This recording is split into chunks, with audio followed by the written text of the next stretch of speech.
প্রশ্ন তো হবে, প্রশ্ন তো থাকবে ফেরত দিয়ে আসবে। মানে এমন কিছু কাজ করো না যেটাতে মানে কি বলবো কোনো ইলিগাল অ্যাক্টিভিটিস, তুমি পাশে রাগ করছো সেটা নর্মাল ব্যাপার।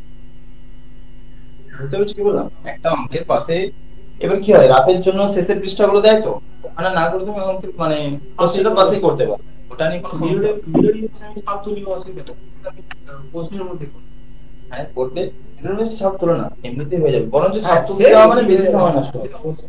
ঠিক আছে, আচ্ছা আমি আগের দিনের গুলো চলে আসি। আগের দিনের গুলো কি চলছিল আমাদের? ওখানে দুটো অঙ্ক প্রবলেম হচ্ছে। আগের দিনে দেখো, আগের দিনে আমরা পার্সেন্টেজ, তাই তো? পার্সেন্টেজের ম্যাথ গুলো বলো তোমাদের কার্ডটা, মানে কোনটা কি প্রবলেম আছে, তারপর আজকে আমরা সিম্পল ইন্টারেস্ট শুরু করি।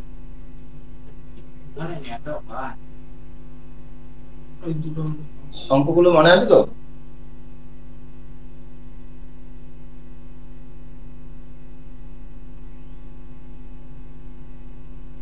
করেছিলে বাড়িতে প্রত্যেকে?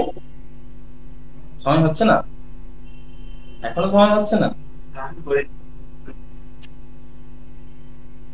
সে কি বলতো, যতদিন না সেই খিদেটা পাচ্ছে, চাকরির খিদে, ততদিন কি আর হবে? ঘর থেকে বাবা মা যখন বের করে দেবে তখন মার খাবে। এরপরে একটাই রাস্তা আছে,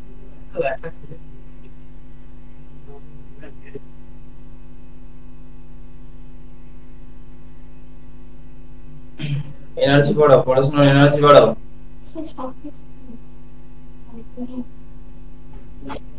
বুঝতে মাথা খারাপ হয়ে যাচ্ছে। অঙ্কটাকে অত জটিল ভাবতে কিছু নেই তো, আর অঙ্ক হচ্ছে আমাদের ক্লাস সব চ্যাপ্টারও না, কিছু চ্যাপ্টার গুলোই মনে ঠিক আছে। সব পড়া, তারপরে তারপর প্রথম কথা হচ্ছে অঙ্কটাকে না ভালোভাবে পড়ে বুঝতে হবে। আমাদের মানে পড়তে পড়তে মানে যদি তুমি বারবার যদি প্র্যাকটিস করতে থাকো, ধরো একটা অঙ্ক আমার ওইটাই প্রবলেম আসছে, সেই টাইপের আরো 5টা সলিউশন করো, ঠিক আছে? তাহলে কি হবে, আস্তে আস্তে আস্তে আস্তে তোমারটা ম্যাচুরিটি চলে আসবে, যে অঙ্ক দেখে আর তো হবে না, এমন একটা পর্যায়ে আসবে। 11, আচ্ছা 11 ম্যাথে কি আছে বলো একটু। একটা আয়ের 30% খরচ করে, তাহলে 30% সে স্পেন্ড করে দিয়েছে বাড়ি ভাড়া। আচ্ছা তারপর অবশ্যই 15, আচ্ছা অবশিষ্টের 15% সে, এটা হচ্ছে যে হাউস রেন্ট, আর এটা হচ্ছে ফুড, তাই তো? আচ্ছা আর 35% খরচ করে অন্য জায়গায়। এটা হচ্ছে আদার্স। এখন যদি তার কাছে একটা অবশিষ্ট টাকা বলে দিয়েছে, অবশিষ্ট টাকাগুলো দাও, কত বলেছে? বলেছে রিমেইনিং থাকছে, বলে রিমেইনিং দিয়েছে অ্যামাউন্ট 1,62,435। টাকা, এটা তার কাছে অবশিষ্ট আছে। হ্যাঁ আমাদের কি চেয়েছে, তার হোল ইনকামটা টোটাল। আচ্ছা অঙ্কটা একবার বুঝে নাও কি বলছে। এই ব্যক্তির যে টাকা আয় ছিল তার 30% সে হাউস রেন্টের জন্য খরচ করেছে, মানে বাড়ি ভাড়ার জন্য। অবশিষ্টের 15% কি করেছে সে, ফুড মানে খাবারের জন্য খরচ করেছে, এবং তার অবশিষ্টের আবার 35% খরচ করেছে সে আদার্স মানে অন্যান্য খরচ। এবং সমস্ত খরচ করার পর তার কাছে এখন এই টাকাটা বেঁচে 1,05,000। তাহলে তার আলটিমেট আয়টা কত? তাহলে সেম প্রসেস সাকসেসিভ আমরা শিখেছি, মোট আয়টা আমাদের এই 100 থেকে কেটে কেটে পয়েন্ট ওরকম করলে অনেক টাফ হয়ে যাবে। তাহলে প্রথমেই বলেছিলাম পার্সেন্টেজ দেখা মানেই তোমরা ফ্র্যাকশনে চলে এসেছো। তাহলে 30% এর ফ্র্যাকশন গুলো কত হয় বলো? 3/10। তার মানে তার যদি আয় 10 টাকা হয়, সে 3 টাকা খরচ করে ফেলেছে বলতে পারি। তার মানে অবশিষ্ট আছে তার কাছে এখন 7 টাকা। ক্লিয়ার? 15% এর ফ্র্যাকশন গুলো কত হয়? 3/20। তার মানে 20 টাকা তার আয় হলে 3 টাকা সে খরচ করে ফেলেছে, তার মানে অবশিষ্ট থাকছে 17 টাকা। 35% কত হয়? 7/20, তাই তো? তার মানে 20 টাকা তার আয় হলে খরচ করে ফেলেছে সে 7 টাকা, অবশিষ্ট থাকছে 10। তাহলে এবার দেখো তার আয়গুলো দেখো, আমি উপরের এগুলো, এবার দেখো এখানে ছিল 10 টাকা, এখানে ছিল 20 টাকা, আর এখানে ছিল 20 টাকা, তাই তো? সাকসেসিভ হলে কি হয়, পরপর বলেছিলাম গুণ করে দাও। তাহলে আমি তার এই দিকে দিচ্ছি, আমি গুণ করে দেখো 20 20 10 কত হয়, 20 20 400, আর 10 হচ্ছে 4000। তার যখন 4000 টাকা আয় ছিল, ঠিক আছে, 4000 টাকা তার মোট আয় ছিল, এবং এটা হচ্ছে তার অবশিষ্ট গুলো। 10 টাকার মধ্যে থেকে 7 টাকা অবশিষ্ট ছিল, 20 টাকার মধ্যে থেকে অবশিষ্ট ছিল, এবং এই 20 টাকার মধ্যে থেকে 13 টাকা অবশিষ্ট। তাহলে এদের গুণফলটা হয়ে যাবে কি, কোনটা অবশিষ্ট। তাহলে আমি গুণটা করছি না, রেখে দিচ্ছি। কেন রেখে দিলাম, কারণ এই গুণ করব, আবার এখানে কাটাকুটি করতে হবে, সে আমাদের বড়। আর দেখো এই প্রত্যেকটা হচ্ছে প্রাইম নাম্বার, বুঝতে পারছো? তাহলে প্রাইম নাম্বার থাকা মানে গুণ করতে একটু অসুবিধা হয় আমাদের, নামটা ঠিকঠাক মুখস্থ না থাকে। তাহলে আমাদের এই যে আমি টোটাল টাকাটা পেয়েছি, ঠিক আছে, এই টোটাল এটাই তো বলছে অবশিষ্ট লাস্ট। তাহলে এটাই আসলে কি আমাদের এটার সাথে সমান, বুঝতে পেরেছো? তাহলে এটা যদি আমাদের এটার সাথে সমান হয়, তাহলে 4000টা আমাদের কত, এটা বের করতে হবে। তুমি একটা কথা চিন্তা করছো, 7 গুণ 17 গুণ 13, এটা সমান বলা আছে 162435, তাই তো? তাহলে এক যখন বসাবো, তার নিচে এগুলো সব চলে আসবে, 7 গুণ 17 গুণ 13, আর 4000 এ কত, ইনটু 4000 করে দাও। তাহলে এবারে কাটাকুটিটা করো, 7 দিয়ে দেখো, 7 দুগুণে 14, 7 তিনে 21, 7 দুগুণে 14, 0 5 35। ক্লিয়ার? 17 দিয়ে কাটছি, 17 একটি 17, তাহলে থাকছে এখানে হ্যাঁ 6 2, মানে 17 4 এ 417, না বেশি হয়ে যাচ্ছে, হ্যাঁ 3 এ 3 যা 317 51, তাহলে ওখানে আসছিল আমাদের কত 62, একটা ছিল, হ্যাঁ। তাহলে দেখো 51 যদি হয়ে যায় 110 থাকছে, তাহলে 17 কততে, 17 5 এ 5 85 না, 17 6 যাবে 102, ঠিক আছে? তাহলে এবার থাকছে 85, মানে 17 5 এ 85। 13 দিয়ে কাটছি, 13 1 কে 13, কিছু নেই মানে 0, তারপর 65, তাহলে 105 দাঁড়াচ্ছে। 105 এর সঙ্গে 4000 গুণ করে দাও, 105 4 সমান হয়ে যাবে 420, আর তার সঙ্গে 3টে শূন্য আমি। এই হচ্ছে আমাদের মোট আয়। এটা একটু ক্যালকুলেশনটা বড়, কনসেপ্ট কিন্তু সহজ। তোমাকে এখানে কিন্তু এই বললাম 7 13 17, এদের নামটা কিন্তু মনে রাখতে হবে। প্রথম দিনে বলেছিলাম যে অ্যাটলিস্ট 25 পর্যন্ত প্রত্যেকের নামটা মুখস্থ থাকা উচিত। 20 পর্যন্ত ছিল, আস্তে আস্তে বাড়বে তো। আর 30 পর্যন্ত স্কয়ার আর কিউব। আপাতত বুঝতে পেরেছো এটা, না আরেকবার বলে দেবো? তার কাছে যদি বলো। টোটাল 10 টাকা থাকে, 3 টাকা খরচ করতে 7 টাকা অবশিষ্ট। 7 টাকা অবশিষ্ট আছে। শেষে তার রিমেইনিং আছে, হ্যাঁ ঠিক আছে। মানে ইকুয়ালস টুটা কি করে হচ্ছে ওটা? আচ্ছা, এই সেটটা তাই তো? ভিডিও রেকর্ডিং হচ্ছে তো? হ্যাঁ ভিডিও রেকর্ডিং হচ্ছে।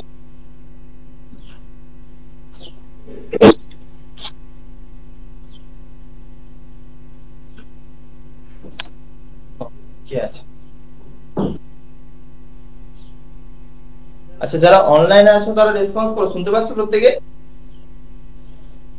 হ্যাঁ স্যার। হ্যাঁ স্যার।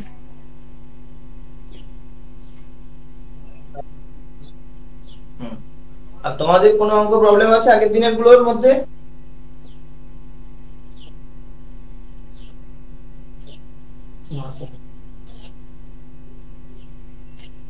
এটা হয়েছে প্রত্যেকে? এবার বলো। হ্যাঁ স্যার।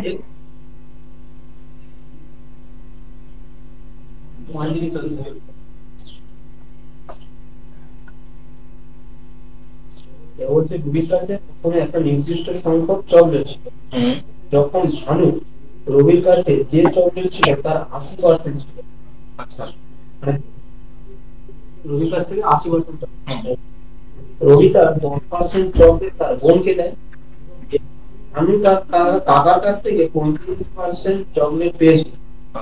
ভানু যদি শেষ পর্যন্ত 54টি চকলেট থাকে ভানুর কাছে, তাহলে রবি তার বোনের কাছ থেকে কত চকলেট দিয়েছিল? রবি তার বোনকে কত চকলেট দিত? কত দাগের মধ্যে এটা অঙ্কটা? 12। তাহলে দেখো প্রথমে বলা আছে যে রবি আর ভানু, তাই তো? তাহলে রবির কাছে কিছু পরিমাণ চকলেট ছিল আর ভানুর কাছে চকলেট ছিল এই রবির 80%। তাহলে ভাবো যে রবির কাছে 80% এর ফ্র্যাকশন হলো কত হয়? বলো 4 এর 5। 80% এর ফ্র্যাকশন হলো হচ্ছে 4/5। তাহলে যদি রবির কাছে 5টা চকলেট থাকে তাহলে ভানুর কাছে থাকবে 4টা চকলেট। বুঝতে পেরেছো অনুপাত নিয়ে চললাম। এবার দেখো বলছে রবি তার যত চকলেট ছিল তার 10% সে তার বোনকে দিয়েছে। তার মানে তার কাছে 5টা চকলেট ছিল, তার 10%। তো 5 এর 10% কত হয়? 10% হচ্ছে 10 দিয়ে ভাগ। তো 5 কে 10 দিয়ে ভাগ করলে 0.5। তাহলে এটা সে দিয়েছিল তার বোনকে, তাহলে 0.5 লিখি, বুঝতে সুবিধা হবে। এবার দেখো ভানুর কাছে যে চকলেট ছিল সে আরো 35% চকলেট পেয়েছিল, তাই তো? 35% এর ফ্র্যাকশন ভ্যালু কত হয় বলো? 7 এর 20। তার মানে ভানুর কাছে যদি 20টা চকলেট থাকতো তাহলে সে পেত 7টা আরো চকলেট। তাহলে আমি কি করছি, এই অনুপাতটাকে আমি 20 করে দিচ্ছি। তাহলে 20 করতে হলে এটা কি করতে হবে? 5 দিয়ে গুণ করতে হবে। অনুপাত যখন একটাকে পরিবর্তন করব আমি সবগুলোকে পরিবর্তন করতে হবে। তাহলে একেও 5 দিয়ে গুণ করব, একেও 5 দিয়ে গুণ করব। তাহলে এটা আবার 20 হয়েছে। তো ভানুর কাছে 20টা চকলেট ছিল, সে তার কাকার কাছ থেকে আরো কটা পেয়েছে? 7টা। তার মানে এখন তার মোট চকলেট কত হয়েছে? 27টা, তাই তো? আর এই 27টাই দেখো বলা আছে আমাদের কত? ভানুর কাছে এখন মোট চকলেট আছে 54টা। তার মানে 27 এর কত গুণ? 54, 2 গুণ। তার মানে এই সবগুলো 2 গুণ হয়ে যাবে। আমাদের চেয়েছে দেখো শুধুমাত্র রবির তার বোনকে কতগুলো দিয়েছিল, তাহলে এটাকে আমি শুধু 2 গুণ করে দিই, তাহলে হয়ে যাবে অ্যানসার। তাহলে দেখো 5 দুগুণে 10, 10 এর সঙ্গে যদি 0.5 গুণ করি তাহলে অ্যানসার হয়ে যাবে আমাদের।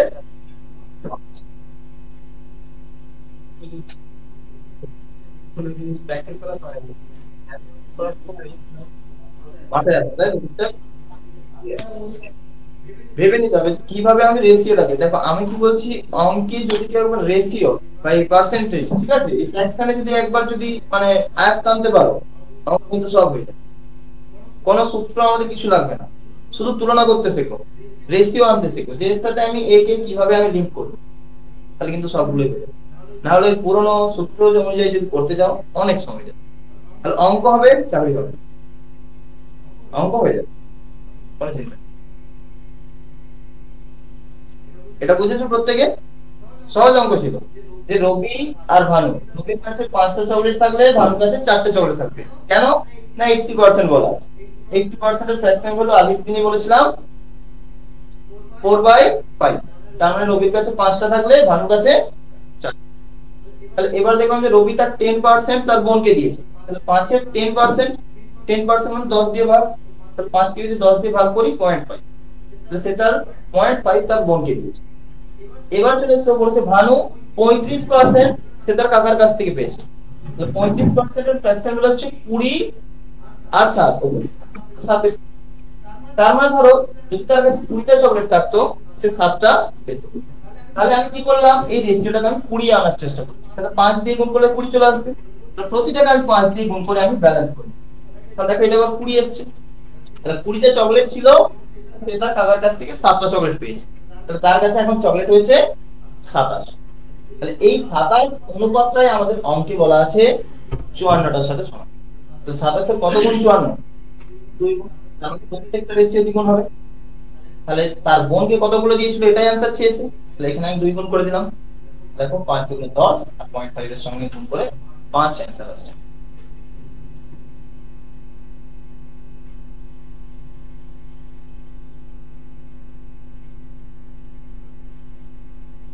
এখন আমি বোঝানোর জন্য এত লিখছি, পরীক্ষার হলে কিন্তু তোমাদের কিছু লিখতে হবে না, তোমাদের না রবি লিখতে হবে না ভানু লিখতে হবে, তো 4 5 লিখবে, এগুলো তো মুখে মুখেই হয়ে যাবে।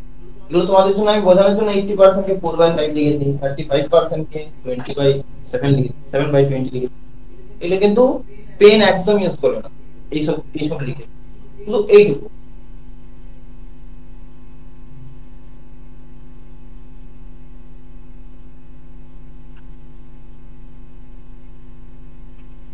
আর বলো কি প্রবলেম আছে এবার?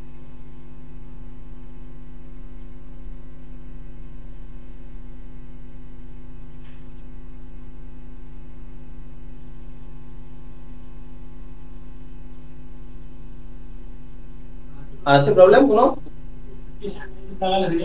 কি বলো শোনো তুমি আজকে একবার।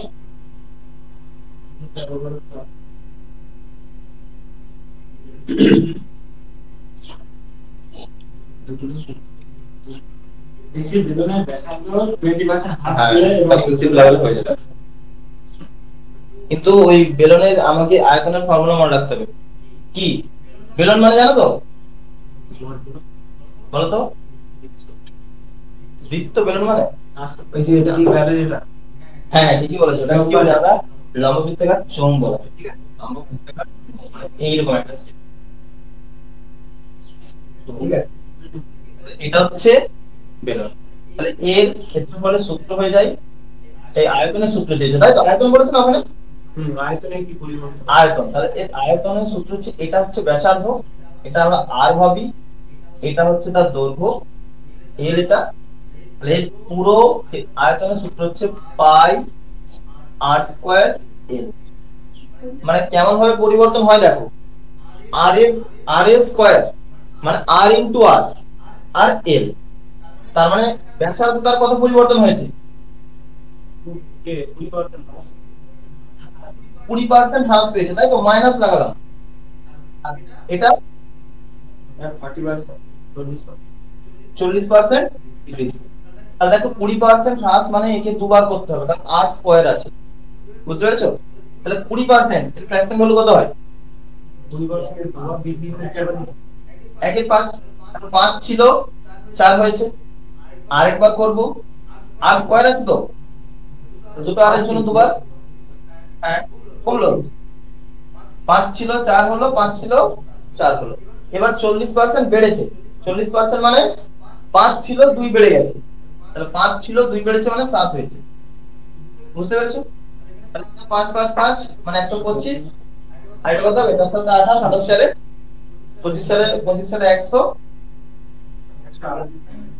কত হচ্ছে বলো? 16 ইনটু 7 মানে 70 112। তাহলে আলটিমেটলি আমাদের কি হয়েছে?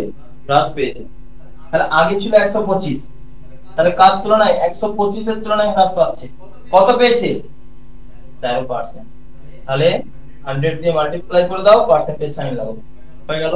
এটা মাইনাস সাইন দিচ্ছি কি বোঝানোর জন্য,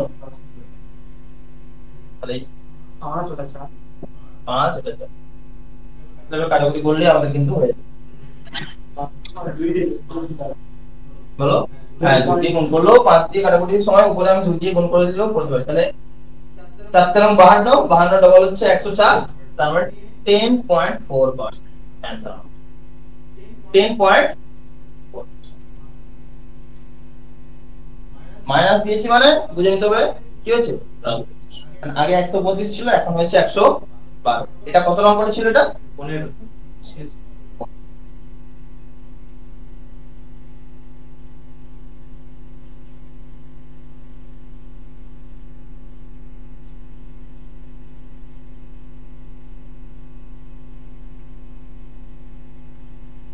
তাহলে পার্সেন্টেজ ফিগার কারো কোনো সমস্যা আছে?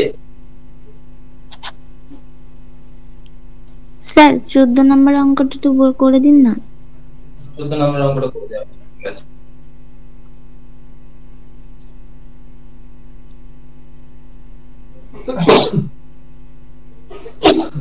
তারপরে মোট ছাত্রছাত্রী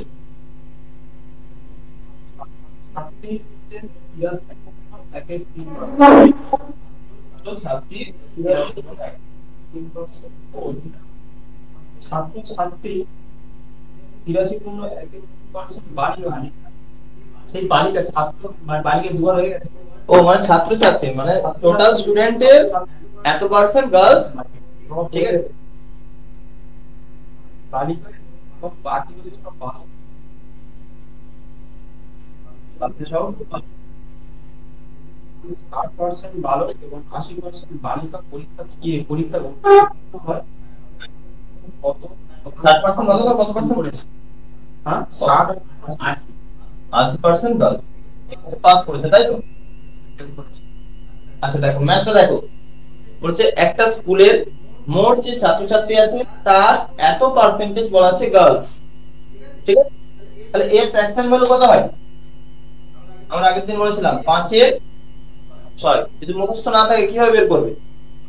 ভেঙে নাও এটা, যে 80% প্লাস 3 পূর্ণ 1 ওইভাবেও আসবে, বাই 100 করলেও আসবে, ঠিক আছে, কোনো অসুবিধা নেই। তাহলে 80% এর ফ্র্যাকশন ভ্যালু কত হয়? 20% জানি আমরা 1/5, তাই তো? তাহলে 80 মানে 4 গুণ করো, তার মানে 4/5। 3 গুণ 1 3% কত হয় বলো? এটা মুখস্থ রাখতে হবে, 1/30। এলসিএম হয়ে যাবে 30, উপরে দেখো 4 6 24 আর একে 25, তাহলে 25 এর 30 মানে 5 দিয়ে কাটাকুটি যাচ্ছে, তাহলে 5 এর 6। এটাকে ওই 50 33 কোন আগে আর তাও হবে আর কত হয়ে যাবে? 50 আর 33 কোন 1 3 হচ্ছে 1/3, আর 50 মানে হচ্ছে হাফ। একের দিকে আর একে ঠিক বলেছো, দুটো ভেঙে নিলে তাহলে এটা ইজিলি 5 এর 6 আরো চলে আসছে। তাহলে এটা ক্লিয়ার করে দিই।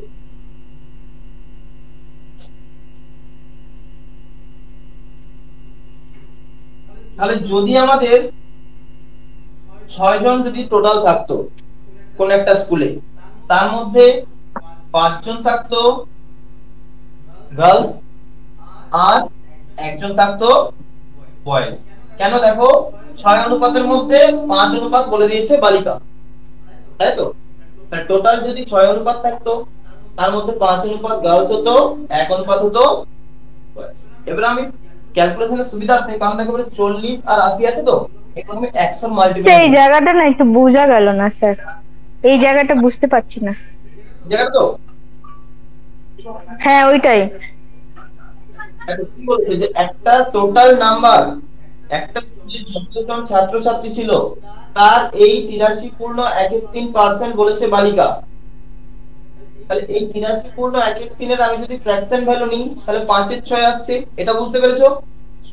হ্যাঁ 5 এর 6 মানে হচ্ছে 6টা হচ্ছে মোট ছাত্রছাত্রী, ঠিক আছে, টোটাল, এটা হচ্ছে টোটাল।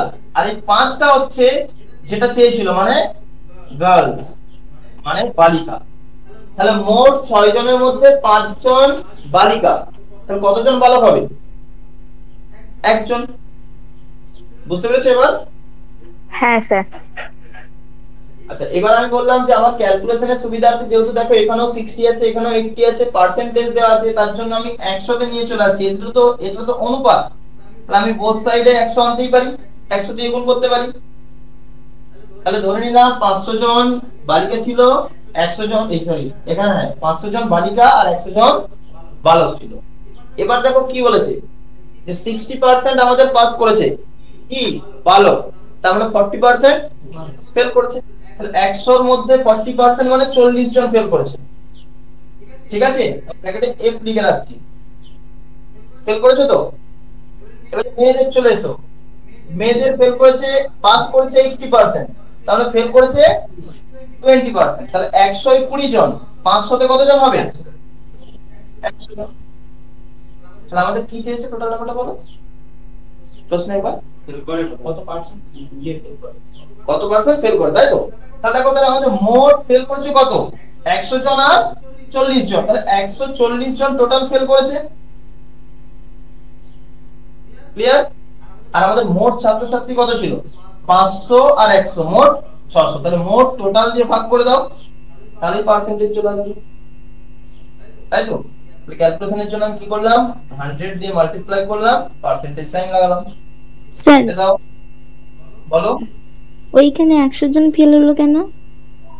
দেখো এখানে বলেছে বালিকারা 80% পাস করেছে, তার মানে আমি পাস করেছে 80% যদি বলি, তার মানে ফেল করেছে 20%।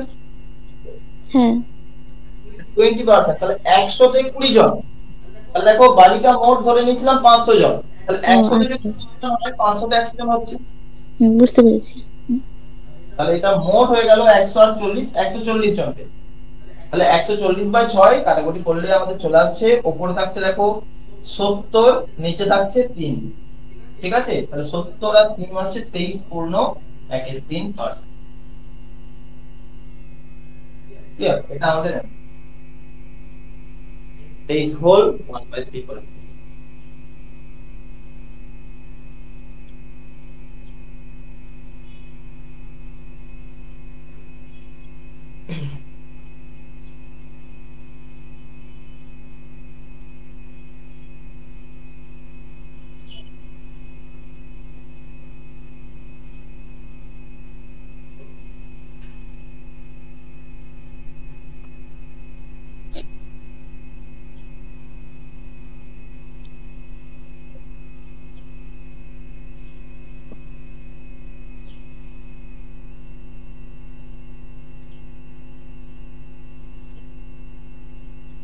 হয়েছে এটা প্রত্যেকের? হ্যাঁ স্যার। হ্যাঁ স্যার। আচ্ছা, তাহলে চলে এসো, আজকে আমরা নতুন টপিক নিয়ে আলোচনা করব, যেটা হচ্ছে সরল সুদ। গ্রুপে দেখবে তোমাদের প্রশ্নগুলো দেওয়া হয়েছে, তার আগে কিছুটা কনসেপ্ট বুঝে নাও, তারপর আমরা কিন্তু অঙ্কে যাব। তাহলে সরল সুদ কি? তোমাদের প্রত্যেকের ব্যাংকের অ্যাকাউন্ট আছে, আছে তো? ব্যাংকে কিছু টাকা এফডি করে দেবে, ধরো 100 টাকা তুমি ফিক্সড ডিপোজিট করে দিচ্ছ, ঠিক আছে? 1 বছর পর গিয়ে দেখবে 106 টাকা হয়ে গেছে। কি হয়েছে? 1 বছর পর গিয়ে দেখবে 106 টাকা হয়েছে, মানে টাকাটা ডিম পেড়ে দিয়েছে, বেড়ে গেছে। বেড়েছে কি নয়, এখানে ব্যাংক কি করেছে, এই 100 টাকাটা 1 বছর রাখার জন্য তোমাকে একটা সুদ দিয়েছে, ঠিক আছে? এবং সেটার পরিমাণ হচ্ছে 6 টাকা। তাহলে এবার আসি কিছু কিছু জিনিস এখানে, যে গুরুত্বপূর্ণ জিনিস যেগুলো শিখবো।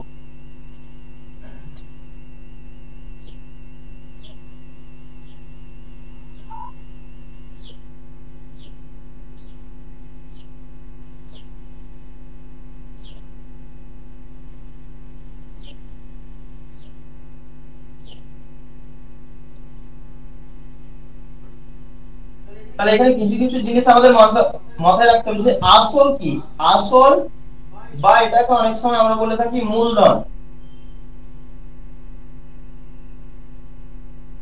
ঠিক আছে?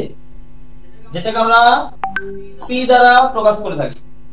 তাহলে তুমি যে টাকাটা ব্যাংকে রাখছো বা কোনো কাউকে যে পরিমাণ টাকা ধার দিচ্ছ, সেটা হচ্ছে আমাদের আসল বা মূলধন বলছে।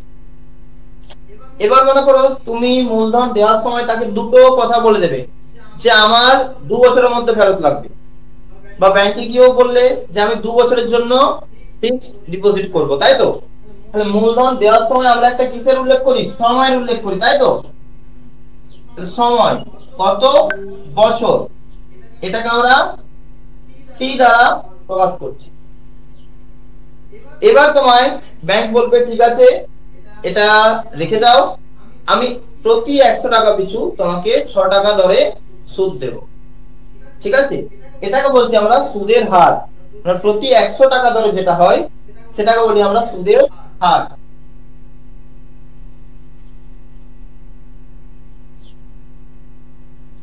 সুদের হারটাকে আমরা প্রকাশ করি ছোট হাতের আর, তার সাথে একটা পার্সেন্টেজ সাইন দিয়ে দিই, মানে আর পার্সেন্ট বোঝানোর জন্য। এবার মনে করো তুমি ওই টাকাটা রাখলে এবং রেখে দেখলে যে ধরো তুমি ব্যাংকে রেখেছো 500 টাকা, ঠিক আছে? 1 বছরের জন্য রেখেছো, ব্যাংক বলেছে তোমায় 6% করে সুদ দেবে। তাহলে 100 টাকায় 6 টাকা দিত, 500 টাকায় কত টাকা দেবে? 5 6 30 টাকা। এই যে 30 টাকাটা পাচ্ছ এটা হচ্ছে কিন্তু সুদ। তাহলে দুটো জিনিস আলাদা, একটা হচ্ছে সুদের হার আর একটা হচ্ছে সুদ বা সরল সুদ এটাকে বলি আমরা। সিম্পল ইন্টারেস্ট অনেক সময় আমরা এটাকে বলি সরল সুদ বা এসআই বলতে পারি। ঠিক আছে, এসআই বা আই, যেটা খুশি দ্বারা প্রকাশ করতে হয়। তাহলে এটাকে বলবো এসআই বা আই। তাহলে এই যে আমি চারটে জিনিস লিখলাম, এই চারটে জিনিসের মধ্যে একটা সুন্দর সম্পর্ক আছে। ঠিক আছে, এটাই হচ্ছে এই চ্যাপ্টারের মূল সূত্র। যেটার মধ্যে সম্পর্কটা কি? ও আচ্ছা, এখানে আরেকটা জিনিস আরেকটা বলে দিই এবং সর্বশেষ, হ্যাঁ হ্যাঁ, যে সুদে আসল কি বা সুদ আসল কি।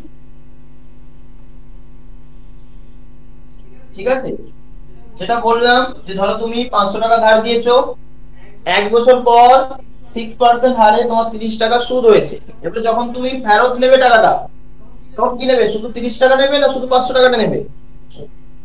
টোটাল মোট টাকাটা নেবে, তাই তো? তাহলে যখন মোট টাকা নেবে সেটা বলছি আমরা সুদ আসল বা অ্যামাউন্ট আমরা বলি।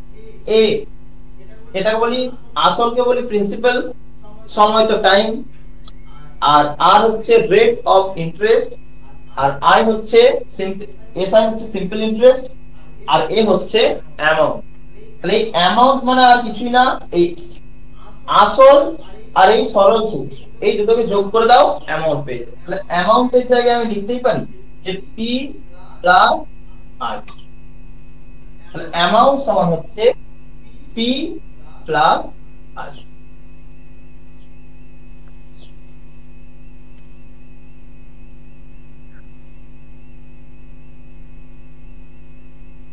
এবার যেটা বললাম যে এদের মধ্যে একটা সম্পর্ক দেখব। ওই যে চারটা আমাদের আছে, মেইন এখানে চারটা নিয়ে আমরা কাজ করব। তাহলে এদের মধ্যে সম্পর্কটা মনে রাখবেন। ঠিক আছে, ঘুম পেয়ে যাচ্ছে? আইটি ছেড়ে তাহলে চলে যাবে এখন। কোথায় জয়েন হবে 3টে অবধি পড়া স্যার থাকবে। 25 ঠিক আছে, ঠিক আছে। তো দেখো আই সমান ফর্মুলাটা হচ্ছে পিটিআর বাই 100। আমি প্রত্যেকে ক্লাস 9-10 এই সূত্রটা অন্তত পড়ে এসেছি, তাই তো? এই সূত্রটা এখন এসে যদি ভাবো যে আমি এই সূত্রটা দিয়ে সব অঙ্ক করব, তাহলে আমি একটা কথা আগেও বলেছি যে অঙ্ক হবে, হবে না এমন নয়, চাকরি হবে।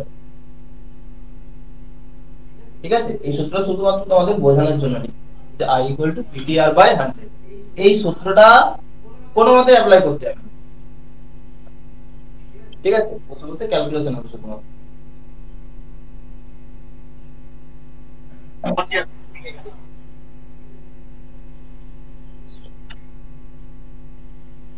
তাহলে যে অঙ্কটা হবে কোন?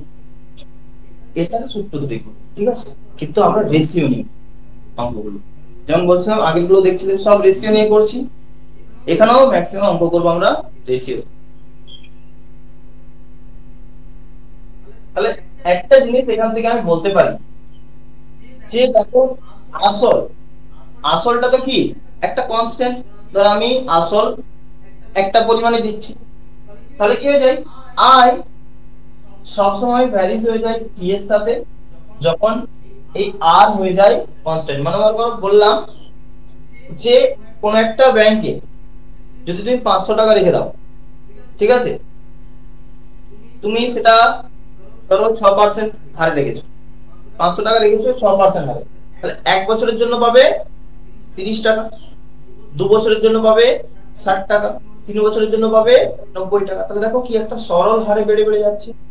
মানে এটাকে আমরা কি বলি? এই সাইনটাকে সমানুপাতিক, তাই তো? আই এর সঙ্গে টি হয়ে যাচ্ছে সমানুপাতিক। মানে আই যেভাবে চেঞ্জ হবে বা টি যেভাবে চেঞ্জ হবে, আইও সেই অনুপাতেই চেঞ্জ হবে। যদি টি দ্বিগুণ হয়, আইও দ্বিগুণ। এবং এটা দেখো, আই ভ্যারিজ আর, যখন কনস্ট্যান্ট। এখানে কি বলেছিলাম আর সমান কনস্ট্যান্ট, কনস্ট্যান্ট মানে হচ্ছে ফিক্সড, ধ্রুবক হয়ে যায়, ঠিক আছে, আর এর কোনো পরিবর্তন চলবে না। এবার কি বললাম যে আরটা আমাদের পরিবর্তন, দুটো ব্যাংক আমি নিয়ে গেছি 500 টাকায় নিয়ে যাচ্ছি, এই ব্যাংকের কাছে গেলাম, এ বললো 5% দেওয়া, 500 টাকার 5% কত হবে 25 টাকা 5 পয়সা, ঠিক আছে। আমি অন্য একটা ব্যাংকে গেলাম, সেখানে গিয়ে বললো 10% দেবে, তাহলে ওখানে 5% দিচ্ছিল, এখানে তার দ্বিগুণ দিচ্ছে, তাহলে 25 টাকা পাচ্ছিলাম, মানে এখানে তার দ্বিগুণই পাবো 50 টাকা, বুঝতে পেরেছো? মানে আর এর সাথেও কি হয় সমানুপাত পরিবর্তন যখন t কনস্ট্যান্ট, এখানে যখন t কনস্ট্যান্ট।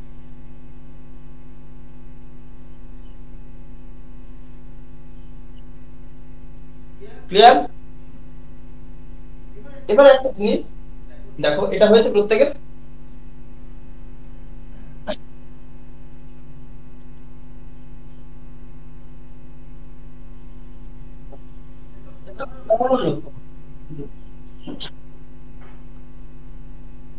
যার বললাম 100 টাকা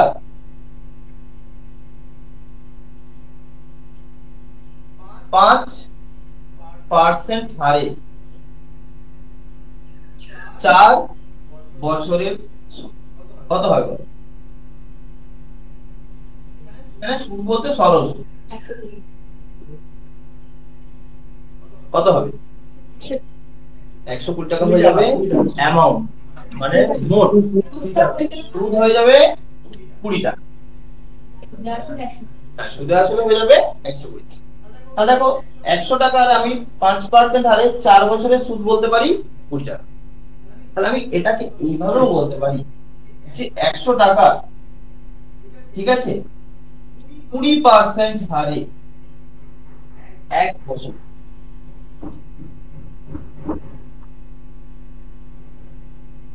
সমান দেখো 20 টাকা। 20% কি করে পেলাম না 5 আর 4 গুণ করে দিই, তার মানে বুঝতে পেরেছো যে 5 বছরে যদি আমি বলি যে 4% সুদ যে পরিমাণ টাকা দেবে, 1 বছরে 20% সুদ সেই পরিমাণ টাকা দেবে, বুঝতে পারলে কনসেপ্টটা? এখানে আমরা কি করব, যদি বছরটা আমাদের বেশি দেয় সেটাকে আমি 1 বছর নিয়ে চলে আসবো। কেন বলছি, যদি আমি 1 বছরে নিয়ে চলে আসতে পারি তাহলে আমি ইজিলি রেট অফ ইন্টারেস্ট পেয়ে যাব, মানে সুদের হারটা পেয়ে যাব। এখানে যদি আমার কোনো আসল 100 টাকা হয়ে যায় তাহলে সুন্দর ক্যালকুলেশন করে বলে দিতে পারবো কত টাকা সুদের হার ছিল, বা যদি নাও থাকে আসল, আসলের সঙ্গে অনুপাত দেখে নেবো কত অনুপাত আছে, সেই অনুপাতে আমি সুদের হার বের করতে পারবো।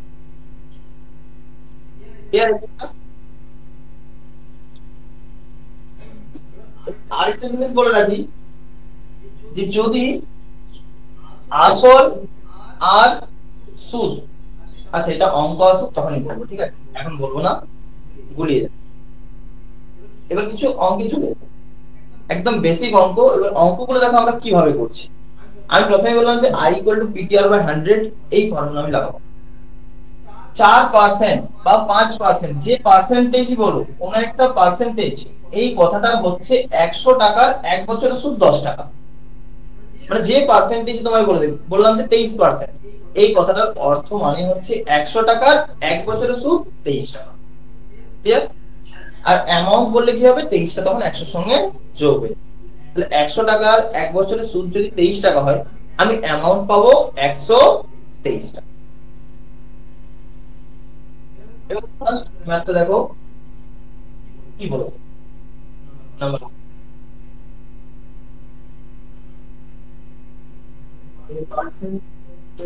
যে পার্সেন্টটা দিয়ে দেবে স্যার, যে পার্সেন্টটা দিয়ে দেবে ওটাই সুদ হবে, তাই? হ্যাঁ, যে পার্সেন্টেজ দিয়েছে ওটা হচ্ছে সুদের হার, ঠিক আছে, পার্সেন্টেজ দেওয়া আছে সুদের হার।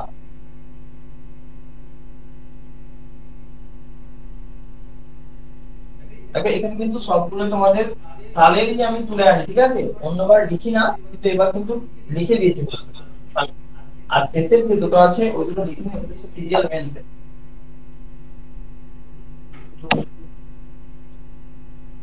তাহলে প্রথম যে প্রশ্নটা আছে সেটা দিয়ে কিছুদিন আগে ডব্লিউপি লেডি কনস্টেবল হলো, তাই তো? ঠিক আছে, সেই কনস্টেবলের যে মেন তার, এটা কিন্তু একটা কোশ্চেন, এটা একদম সহজ অঙ্ক দিয়েছে। কি বলেছে দেখো, যে এই ব্যক্তি কোন ব্যাংকে 8% হারে 4 বছরের জন্য দুটি ভিন্ন অর্থ রেখে দিয়েছে এবং মেয়াদের শেষে সুদের পার্থক্য দেখলেন কত, 160 টাকা। তাহলে আমাকে বলতে হবে যে আসলের পার্থক্য।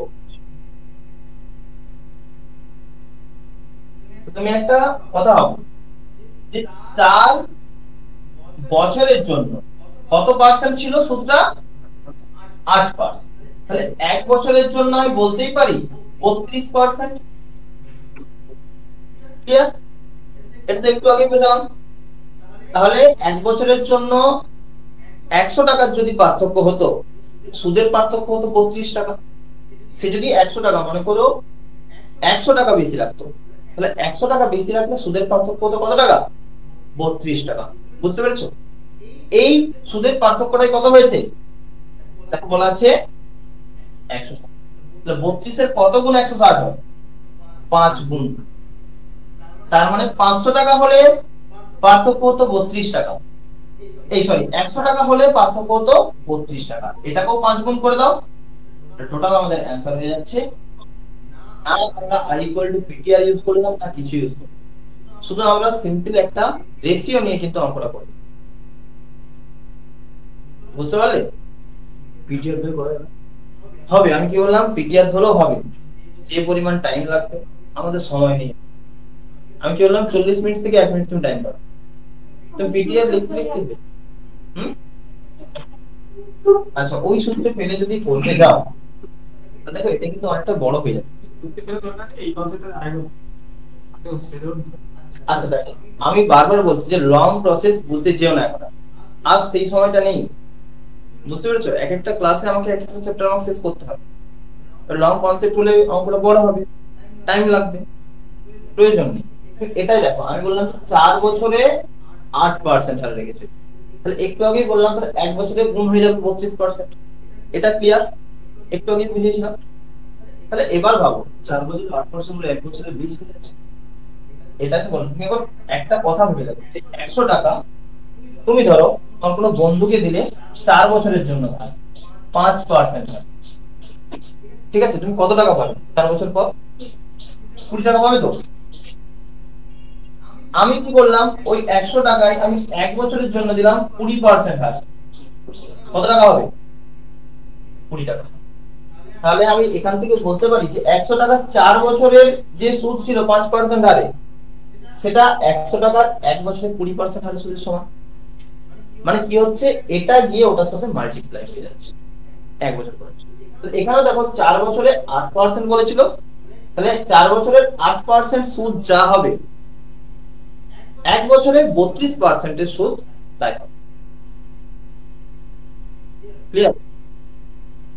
তাহলে এবার বললাম যে 32% সুদ, তার মানে তুমি ভাবো সে যদি 100 টাকা ব্যাংকে রাখতো, সে সুদ পেত 32 টাকা। ঠিক আছে? তাহলে তার যে সুদের পার্থক্য হয়েছে কত টাকা, 160। বলো। অর্থ রেখেছে, ভিন্ন অর্থে তোমার বলেছে 160 টাকা পার্থক্য আছে। এখানে আমি 32 টাকা কেন দেবো, কারণ 32 টাকা পার্সেন্টেজে দু জায়গা থেকে 1% আছে। হ্যাঁ, আমি এবার বলি যে তুমি 100 থেকে 32% নাও, 200 থেকে 32% নাও, বুঝতে পেরেছো?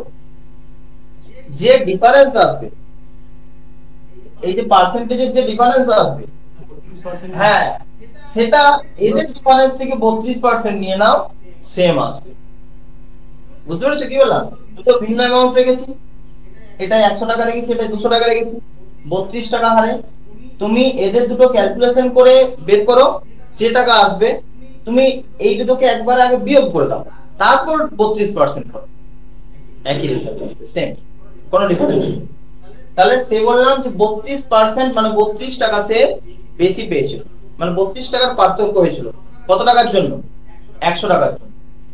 তাহলে আমাদের অঙ্কে দেওয়া আছে মোট ডিফারেন্সটা হচ্ছে 100 টাকা, এটা কত টাকার জন্য হবে, 500 টাকার জন্য। 5 গুণ ও 5 লিখে রেশিওতে এই দিকেও যত গুণ হবে এই দিকেও আমাদের ঠিক তত গুণ হবে।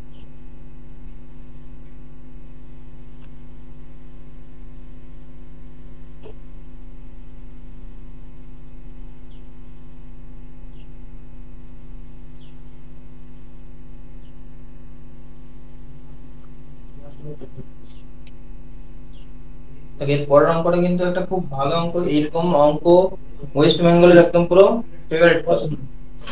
কিছু মোটামুটি এসআই দিলে বা এসআই থেকে ম্যাথ দিলে এইরকম টাইপেরই একটা তুলে দেবে, মানে দেয়। এটা অ্যাকচুয়ালি চলে আসে পশ্চিমবঙ্গের ট্রেন্ড এটা।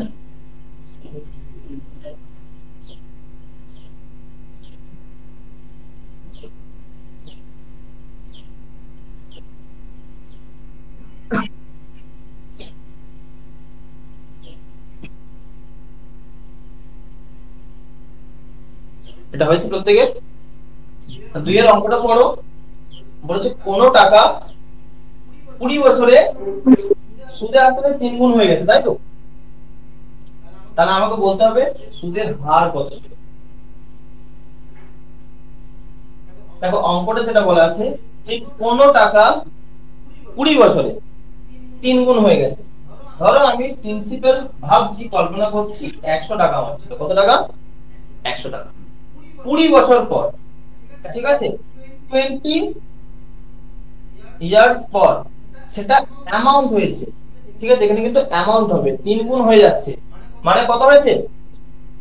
300 টাকা। বলতে পারি এটা। তাহলে আমি 100 টাকা ব্যাংকে রেখেছিলাম, 20 বছর পর ব্যাংক কি আমায় কত টাকা দিল? 300 টাকা। তাহলে আমি কত টাকা বেশি পেলাম? 200 টাকা। এটা কি পেয়েছি আমি? সুদ পেয়েছি, সরল সুদ, ঠিক আছে। তাহলে আমরা যদি বলি এসআই কত, এসআই হবে 200 টাকা। বুঝতে পারলে এটা? তাহলে এবার তুমি ভাবো যে কত বছরে আমি 200 টাকা পেয়েছি? 20 বছর। 20 বছরে 200 টাকা পেয়েছি না, হচ্ছে ইয়ার। তাহলে 20 বছরে যদি 200 টাকা পাও, 1 বছরে কত টাকা পাবে? 1 বছরে 10 টাকা। কারণ 20 বছরে যদি 200 টাকা পাও, তাহলে 1 বছরে কি 20 দিয়ে ভাগ করে দাও, তাহলে দেখো 10 পড়ে থাকছে তো। তাহলে তুমি 1 বছরে পাবে 10। আর আমি একটু আগেই বললাম যে 100 টাকার 1 বছরে যে টাকা সুদ হয় সেটাই হচ্ছে কি রেট অফ পার্সেন্টেজ বা rate of interest. Rate of, এটা হচ্ছে সহজ অঙ্ক একদম। এগুলো কিন্তু খুব আসে পরীক্ষাতে। একটু পরে দেখবে আসবে এরকম অঙ্ক যে 20 বছরে যদি 3 গুণ হয়, কত বছরে 5 গুণ হবে বা 7 গুণ হবে, এরকম টাইপের। আমরা জাস্ট এই সাইডে দেখব, বা এই অঙ্কটাই বলেছি 20 বছরে 3 গুণ হয়েছে, কত বছরে 5 গুণ হবে? বলো 5 গুণ কত বছরে 5 গুণ হবে? 20 বছরে 3 গুণ হয়েছে, কত বছরে 5 গুণ হবে?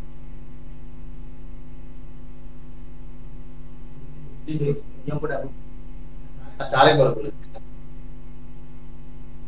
অঙ্কটা বলা আছে কিছু টাকা 20 বছরে 3 গুণ হয়ে গেছে। তাহলে আমি ধরে নিলাম আমি 100 টাকা ব্যাংকে রেখেছি। এটা একবার বুঝে নাও প্রত্যেকে, ঠিক আছে? কনসেপ্টটা দেখে নাও।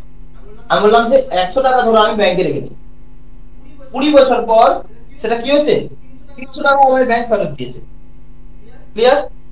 তার মানে আমি বলতে পারি যে ব্যাংক আমাকে 200 টাকা সুদ দিয়েছে। 100 টাকা তো আমার নিজের, তার মধ্যে 300 টাকা যে ফেরত দিয়েছে তার মধ্যে 100 টাকা আমার নিজের।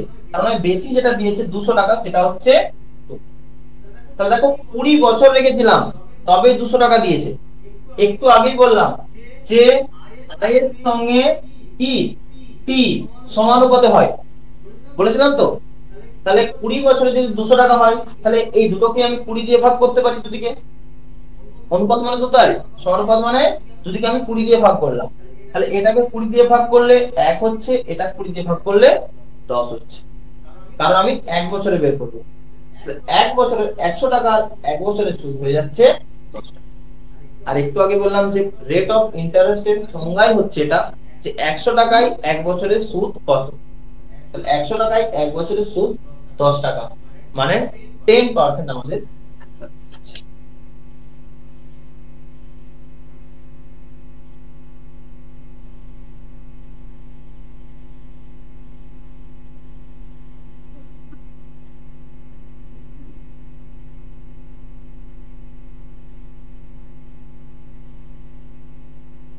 এখানে কোনো অঙ্ক i ইকুয়াল টু পিটিআর লাগাবে না, ঠিক আছে? না হলে ছেড়ে দাও, প্রয়োজন নেই। তবু i ইকুয়াল টু পিটিআর লাগাবে না, কারণ একবার যদি আমি ওই পুরনো মেথড অ্যাপ্লাই করতে, মানে আমার মাথা যদি একবার ওই স্লো দিকে চলে যায়, আমি বারবার চাইবো ওই অলস দিকটাতেই যেতে। বুঝতে পেরেছো? আমরাও চাই যে আমি যদি একবার শুতে মানে বসতে পাই, শুয়ে পড়তেছো, মাথাও সেরকমই চাই। যত তুমি অলস দিকে যাবে তুমি তত টাইম ব্রেনকে কাজ করাও যাতে আরো কুইক হয়। এর থেকে আরো কোনো বেটার মেথড তোমরা খুঁজে পেতে দরকার, আরো কুইক, তাও better. i equal to PTR খুব একদম আলটিমেট যেখানে না হয়ে যেত না, একদম নেসেসারি, সেখানে ছাড়া কোনো জায়গায় অ্যাপ্লাই করো।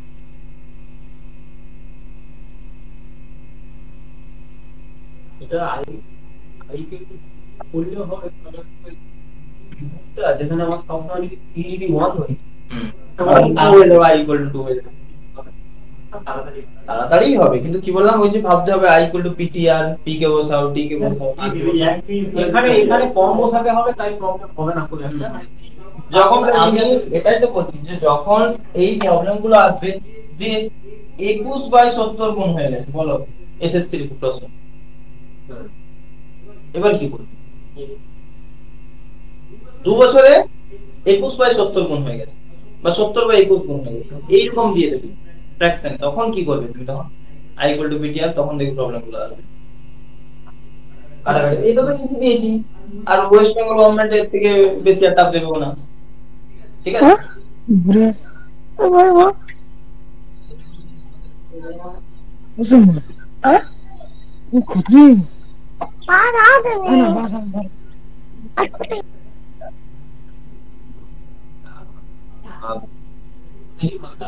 আচ্ছা এবার দেখো 5 গুণের যে ম্যাথটা দিয়েছিলাম, এটা কি হলো? করেছো প্রত্যেকে? 40 কারেক্ট আছে। তা তুমি একবার ভাবো যে 5 গুণ মানে আমার ব্যাংক দিয়েছে কত টাকা? 500 টাকা। তো ওই 100 টাকা আমি রেখেছিলাম, 5 গুণ দিয়েছে মানে 500 টাকা দিয়েছে। কত টাকা বেশি দিয়েছে? 400 টাকা। যাচ্ছে 400 টাকা। 20 বছরে দিয়েছিল আমাকে 200 টাকা। কত বছরে 400 টাকা দেবে? 40। দ্বিগুণ করে দাও, 20 দ্বিগুণ 40, এটা হয়ে গেল। এগুলো সব আমি বললাম কি রেশিও গুলো হচ্ছে সমানুপাত, তার জন্য এইভাবে আমরা কিন্তু সব করতে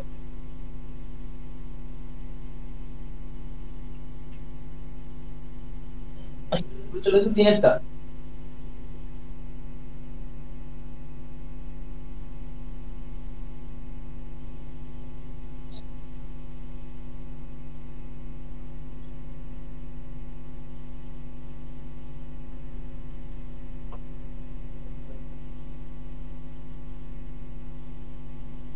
এটা হয়েছে ক্লিয়ার করে দাও।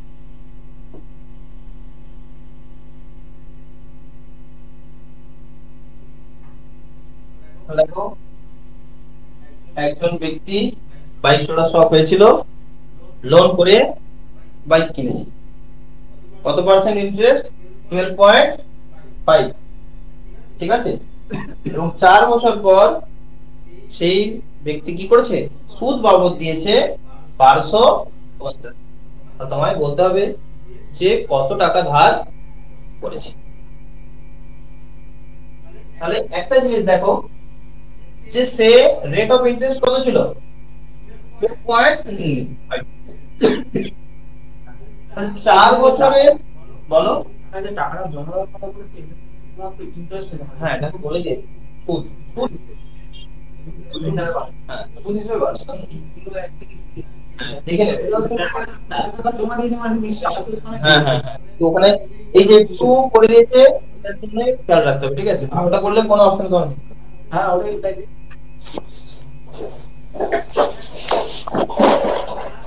সব দিয়েছে 12.5 5% করে, তাহলে আমি বলতে পারি এক বছরে হয়ে যাবে এর 4 গুণের সাথে সমান করতে বলি নাই 40, আর 0.5 যদি 4 দিয়ে গুণ করি তার মানে চলে আসছে 50%। কত পার্সেন্ট? 50%। 4 দিয়ে 12.5 কে গুণ করা মানে 50%। তাহলে 50% মানে এই কথাটা অর্থই যদি সে 100 টাকা ধার নিত, তার যদি প্রিন্সিপাল 100 টাকা হতো, সে সুদ দিত কত টাকা? 50 টাকা। আমাদের সুদ সে কত দিয়েছে?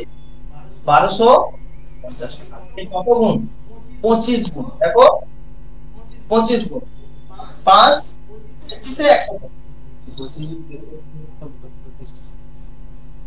কেন শূন্য শূন্য ভুলে যাও?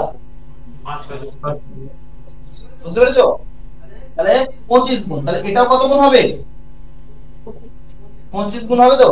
এটা অ্যানসার চলে এসেছে।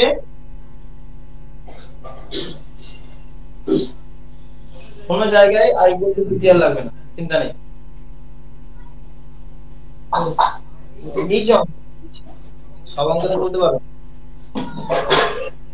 আচ্ছা আরেকবার বলে দিচ্ছি, যেটা বললাম যে 4 বছরে 12.5% ইন্টারেস্ট মানে যা, এক বছরে এটা 4 গুণ হবে, তাহলে 12.5 এর 4 গুণ মানে হচ্ছে 50%। তো তুমি ভাবো যে তাকে 100 টাকায় 50 টাকা সুদ দিতে হবে, 50% এর অর্থই, তাহলে সে 100 টাকা যদি ধার করতো তাকে সুদ দিতে হতো 50 টাকা, কিন্তু সে সুদ দিয়েছে 1250 টাকা, তার মানে এর 25 গুণ হচ্ছে। এটা যদি তাহলে এরও 25 গুণ মানে ধার করেছিল সে, তাহলে 125 টাকা এই টাকা সে ধার করেছিল।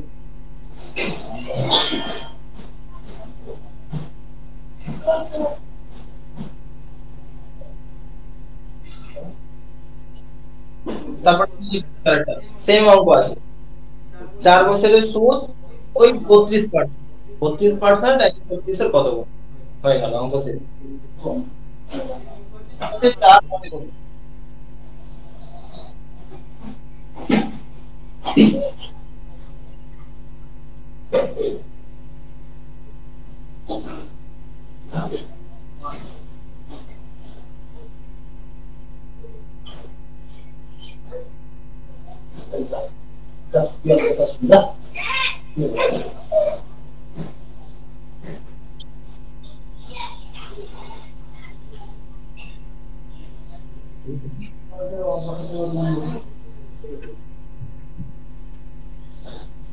হচ্ছে এটা। এরপর আমি 5 এ চলে যাচ্ছি।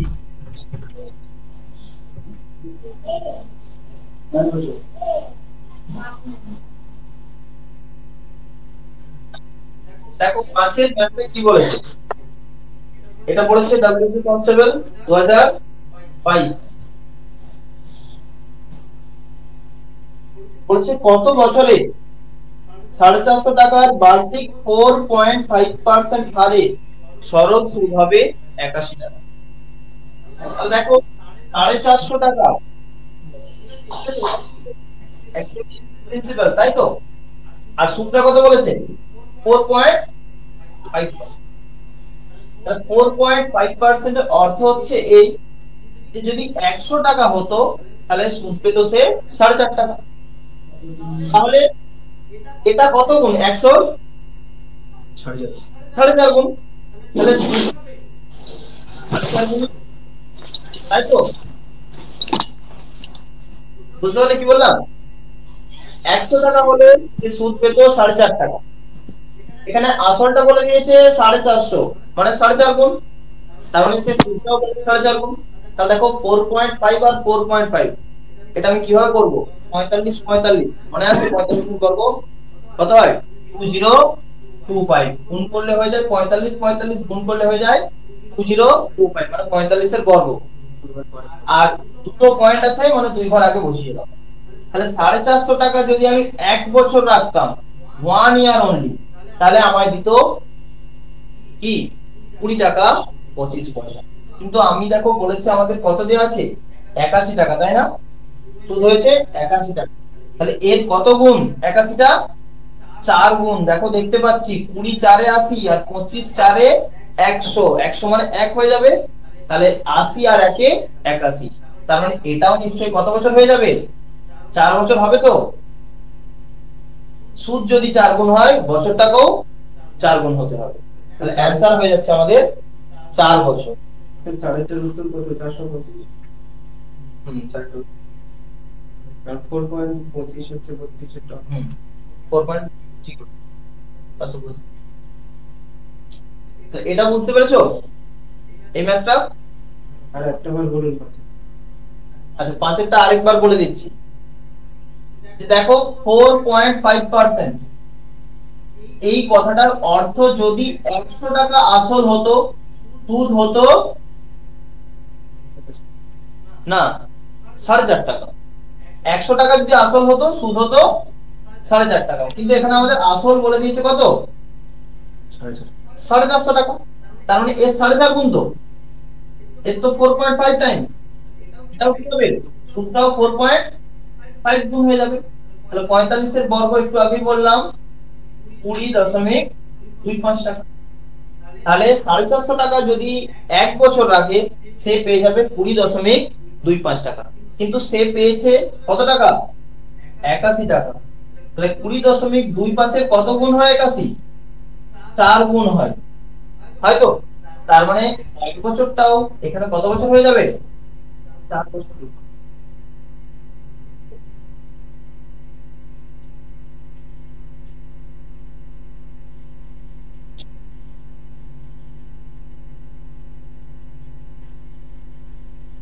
ছয় বাড়িতে করবে, কিছু নেই অঙ্ক। 2-3 মিনিট। হ্যাঁ, আমি তো বললাম যে ওদের অনুপাতও সেম হয়ে যায়, ঠিক আছে। যদি অ্যামাউন্ট ফিক্স থাকে, আর কি দেওয়া আছে? সরল সুদের হার, হারও একই বলে দিয়েছি, তাই তো? তাহলে আচ্ছা, প্রাপ্ত বছরটাই, তাহলে বছরের অনুপাতটাই হবে অ্যান্সার। 6:9 তার অনুপাত যদি আমরা করি 2:3, সেটাই হয়ে যাবে answer। কারণ বলে দিয়েছে দেখো, একই আমানতের উপর, আমানত মানে হচ্ছে মূলধন, একই মূলধনের উপর একই সুদের হার, মূলধনও সেম, সুদের হারও সেম। 6 এবং 9 বছরে প্রাপ্ত সুদের পরিমাণ কি হবে? মানে 6 বছরে যে টাকা পাবো, 9 বছরে কি হবে? তার থেকে বেশি পাবো। তাহলে অনুপাতটা হয়ে যায় 6:9। আরো কাটাকুটি করলে 2:3। এটার জন্য খাতা পেন লাগবে না। 6 হলো 7 চলে এসেছে। তাহলে সেন্টার অঙ্ক আছে। একই হবে। মানে ওয়েস্ট বেঙ্গল গভর্নমেন্টের অবস্থাগুলো দেখতে পাচ্ছ, কি ধরনের প্রশ্নপত্র করছে। 8 ও 7 কত বছরে দ্বিগুণ হবে? ওই যেটা করলাম 20টা, তাই তো? কোনটা? 7এরটা দিয়েছে, 2এরটা।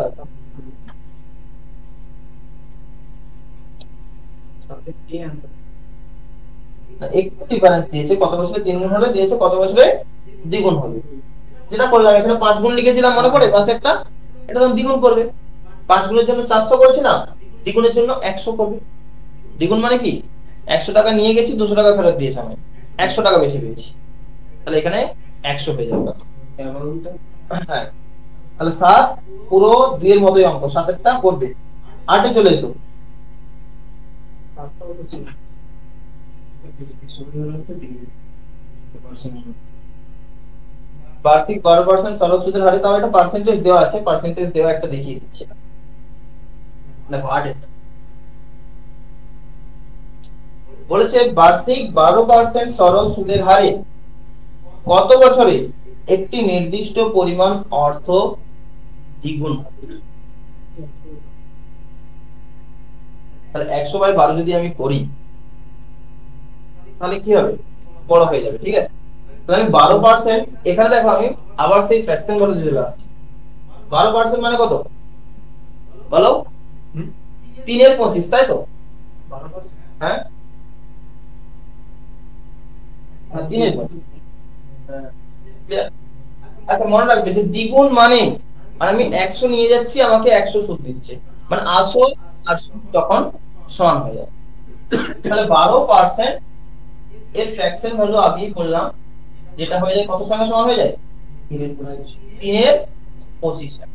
তার মানে তুমি ব্যাংকে 25 টাকা নিয়ে যাও, 1 বছর রাখো, তোমায় সে দেবে 3 টাকা যোগ করে, বা 3 টাকায় দেবে সুদ। শুধু এটা এটা আসল বলছি, এটা বলছি এসআই, এটা সিম্পল ইন্টারেস্ট। ঠিক আছে, তাহলে এবার বলেছে যে 1 বছরে 3 টাকা দিয়েছে। ঠিক আছে, তাহলে দ্বিগুণ হতে হলে এটা কত হতে হবে? 25 টাকা হতে হবে। 25 টাকা আসল নিয়ে যাচ্ছ, সুদ তোমায় 25 টাকা দিচ্ছে, তবে তো দ্বিগুণ হচ্ছে টাকাটা। 25 টাকা নিয়েছো, 25 টাকা তুমি জমা দিয়েছো, আর 25 টাকা ব্যাংকের থেকে ফেরতও নিয়েছো, তবে দেখো 50 টাকা ফেরত পাচ্ছ তুমি, দ্বিগুণ হচ্ছে। তাহলে 3 টাকাটা কখন 25 টাকা হবে? কত গুণ হবে?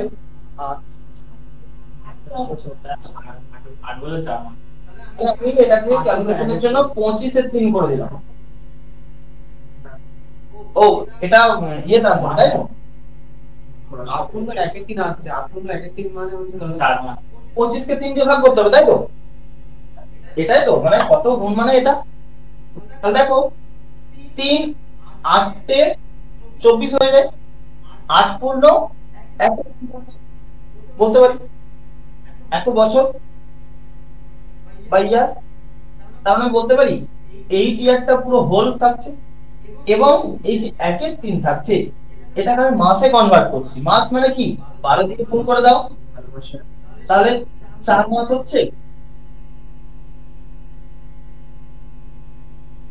তাহলে 8 বছর 4 মাস, 12 দিয়ে গুণ করলে বছর তো মাসে হয়ে যায়। আমি কি করলাম? 8 বছর 4 মাস। আচ্ছা, আরেকবার দেখো 12% মানে তার ফ্র্যাকশন ভ্যালু হচ্ছে 3/25। তার মানে তুমি ব্যাংকে 25 টাকা নিয়ে যাও, ব্যাংক সেটা 1 বছর রাখবে, তোমায় দেবে 3 টাকা। ক্লিয়ার? তাহলে আমি বলেছিলাম যে আমাকে দ্বিগুণ পাবো। দ্বিগুণ টাকা কখন পাবো? যে যদি আমি 25 টাকা নিয়ে যাই, ব্যাংক আবার ঘুরে 25 টাকা আমায় সুদ দেয়, তবে তো দ্বিগুণ হবে। তাহলে এই 3 টাকাটা আমার 25 টাকা হতে হবে। তাহলে 1 বছরে 3 টাকা হয়েছে, কত বছরে 25 টাকা হবে? না, 25/3 বছরে। তুমি দেখো যে 1 বছরে, আচ্ছা 25 টাকা হতে হবে, তাই তো? তাহলে 3 টাকা হয় কত বছরে? 1 বছরে। 3 টাকা হয় 1 বছরে, তাহলে 1 টাকা হয় 1 বছরে। 25 টাকা হয় 25/3 বছরে। এটাই আমি করলাম, 25 দিনকে আমি ভাগ করলাম, 8 পূর্ণ 1/3 পেলাম। তাহলে 8 পূর্ণ 1/3 মানে 8টা হচ্ছে গোটা একটা বছর, আর 1/3 বছর। মানে এই যে 1/3 যে ভগ্নাংশটা ছিল, এটাকে আমি মাসে পরিণত করলাম। তাহলে 1 বছর সমান হয় 12 মাস, 12 দিয়ে গুণ করে দিলাম, তাহলে 3 4 12, তার মানে 8 বছর 4 মাস।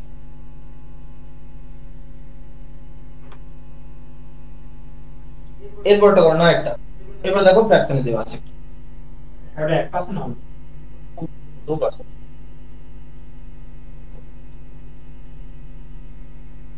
দেখি হয়ে যাচ্ছে অঙ্ক। আমি তার পরেরটা করেছি।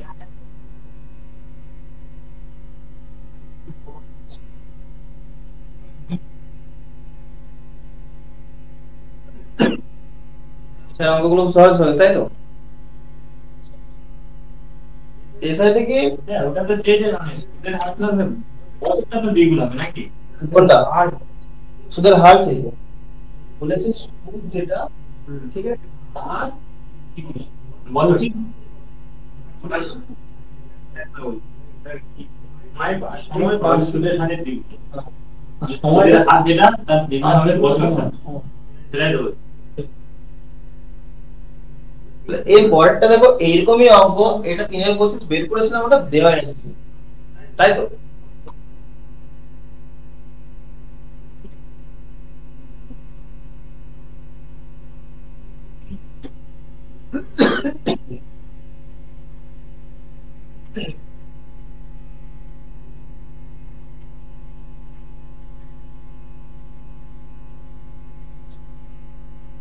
এটা হয়েছে প্রত্যেকে।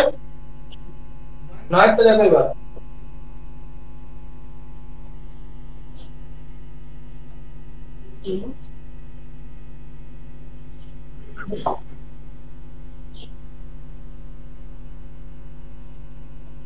নয়ের ম্যাথ কি বলেছে? বলছে কিছু টাকার সরল সুদ তার আসলে 2/25 অংশ হয় যখন সময় বার্ষিক সরল সুদের হারের দ্বিগুণ। অঙ্কটা একটু ঘুরিয়ে দেওয়া আছে, বুঝতে পেরেছ কি বললাম? অঙ্কটা একটু হ্যাঁ কথাতে একটু বুঝতে হবে ভালো করে। যখন বার্ষিক সরল সুদের হার সময়ের দ্বিগুণ। তা তুমি একটা দেখো বলছে 2/25, তাই তো? এখানে বলছে কিছু টাকার সরল সুদ তার আসলের 2/25 অংশ। তার মানে আসল যদি 25 টাকা হয় বলতে পারি সুদ হয়ে যাচ্ছে 2 টাকা।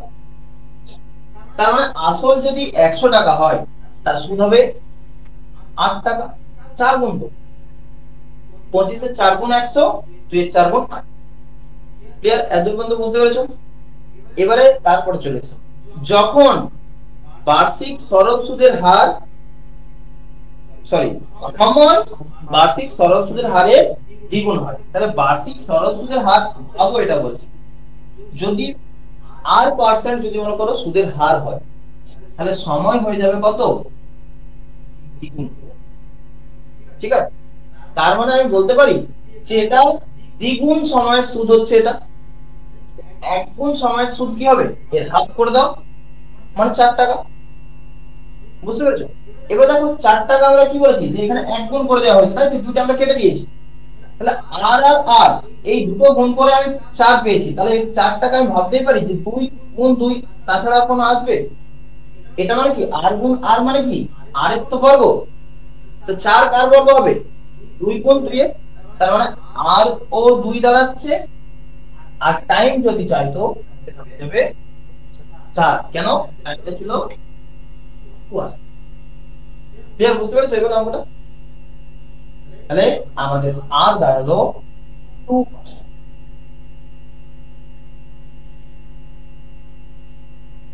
শুধু অঙ্কটার কথাটা একটু ঘুরিয়ে দেওয়া আছে, কথাটা যদি বুঝে যাও তাহলে অঙ্কটা হয়ে যাবে।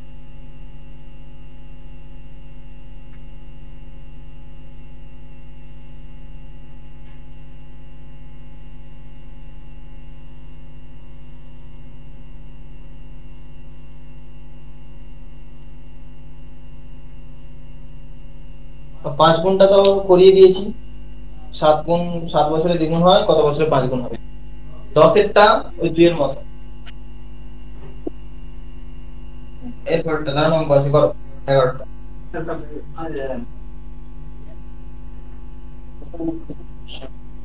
5500।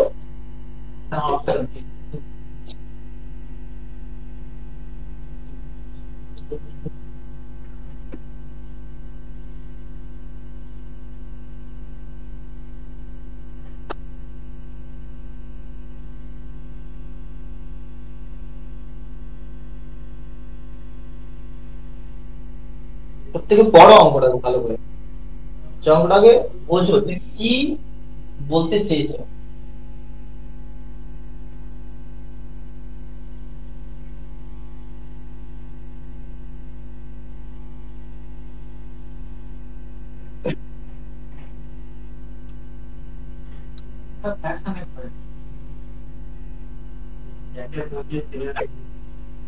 অত করার প্রয়োজন ছিল না। দেখো অঙ্কটাকে ভালো করে পড়ো যে একজন মানুষ কি বলেছে, বার্ষিক 4%, 6%, 10% সরল সুদের হারে 3 জায়গায় মোট 15,500 টাকা বিনিয়োগ করে। অঙ্কটা হচ্ছে এইরকম যে একজন মানুষ আছে, সে ধরো 3টে ব্যাংক আছে, এ, বি আর সি। তাহলে প্রথম ব্যাংকে ইনভেস্ট করেছে 4% হারে, দ্বিতীয় ব্যাংকে ইনভেস্ট করেছে 6% হারে, আর তৃতীয় ব্যাংকে ইনভেস্ট করেছে 10%।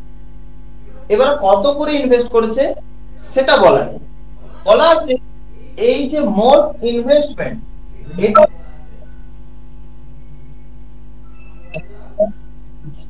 500।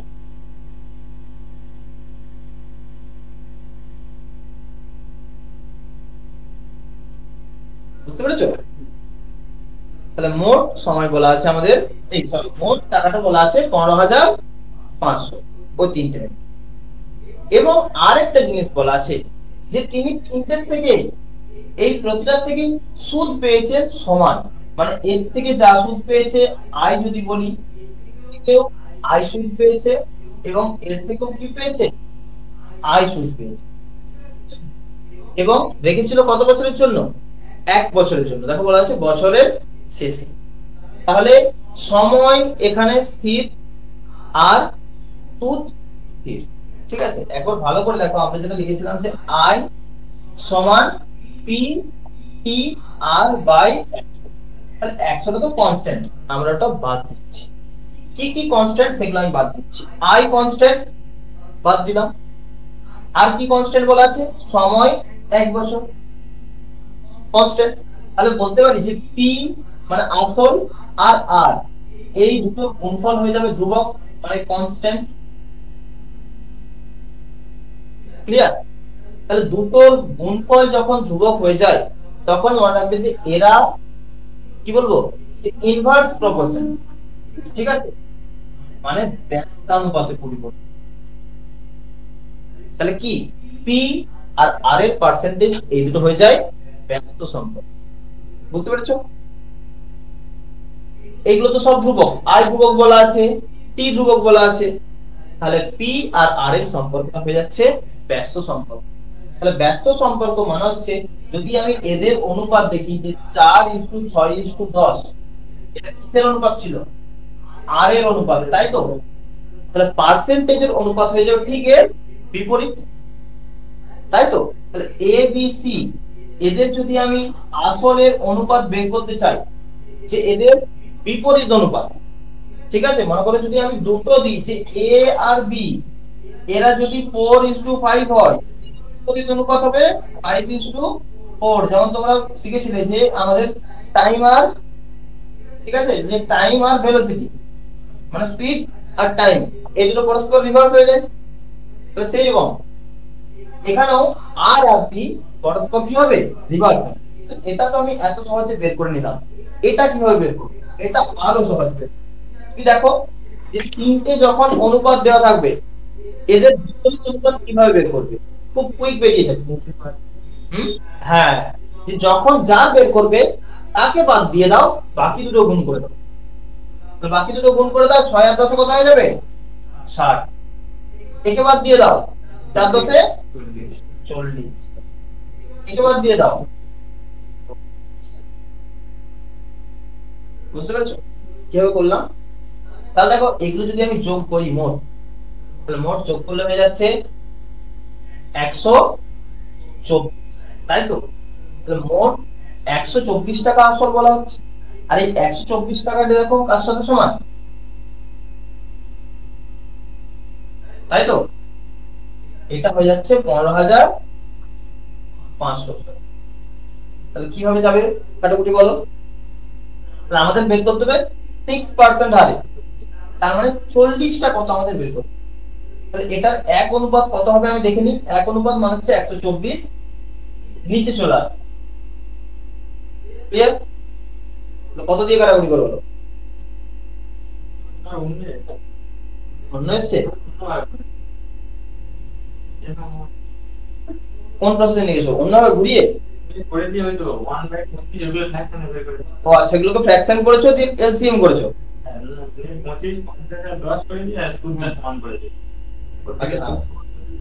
তাও হবে, ওটা করলো। তাহলে এটা তো এর আমরা কাটাকুটিটা এবারে করব। কত হচ্ছে 125। ঠিক আছে, আমরা কাটাকুটিটা দেখে নিই যে কিভাবে আমরা করব। ঠিক আছে, এটা দেখো আমরা 4 দিয়ে, 4 3 12, 4 একে 4 উপরটা কাটছি। তাহলে 4 3 12, 3 5 থাকছে, মানে 4 8 32, 3 0 থাকছে, মানে 4 7 28, তারপর থাকছে 2 0, মানে 4 5। এবার 31 একটা মৌলিক সংখ্যা, একে আমাকে কাটতে হবে ডাইরেক্ট, আর কিছু করার নেই। তাহলে 3 1 কে 3, তারপর 7 7 থাকছে, তাহলে কোনটা বলো? ও সরি, 3 1 কে 3। এবার থাকছে আমাদের 7 7, তাহলে 3 দুগুণে সরি 31 দুগুণে 62 হয়ে যায়। তাহলে 2 নিলাম, তাহলে 62 নেওয়া মানে আমাদের থেকে যাচ্ছে 105। দেখো এবার থেকে যাচ্ছে এখানে 10 থাকছে, সরি এটা কত বললাম 7 ছিল তাই তো, হ্যাঁ তাহলে 105 হয়ে যাচ্ছে, তাহলে আমাদের 5 আমাদের চলে যাচ্ছে 125। তাহলে 125 একে যদি হয় তাহলে 40টাও কি হবে 125 গুণ হয়ে যাবে। 40 এর সঙ্গে 125 গুণ করলে কত হয় 5000।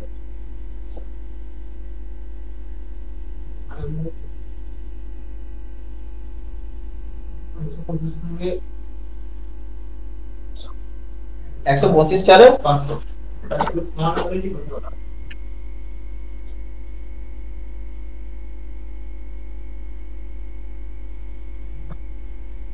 বাকি অঙ্কগুলো করবো, আমি শুধু 15টা লাস্ট দেখাবো আজকে, তাই ছেড়ে দেবো, ঠিক আছে। বাকি অঙ্কগুলো বাড়িতে কাজ দিলাম, সহজ আছে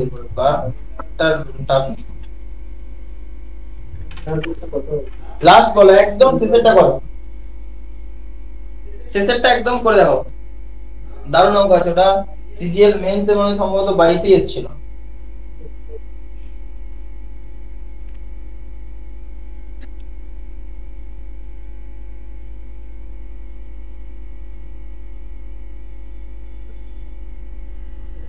দেখো তো